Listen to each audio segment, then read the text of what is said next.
আজকের আবহাওয়াটা বেটা অনেক সুন্দর। একটা থাম্বেল লাই তো ব্যায়াম করুম, বডি ফিল্ডার আই যা। এই বেটা থাম্বেল না তো ডাম্বেল বেটা।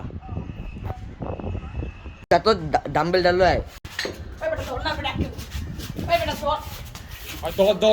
ধর আমার শক্তি বাড়াম আজকে। থো থো নে থো নে থো থো। আরেকটা হলে যাও।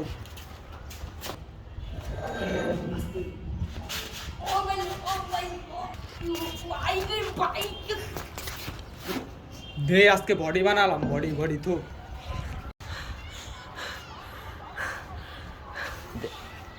এত রুগী আপা গেছস গা বেটা।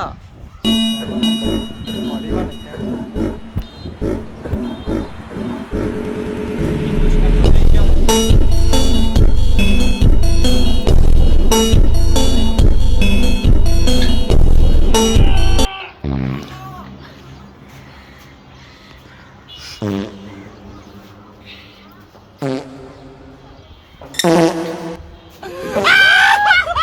আইগা দিছি বন্ধু।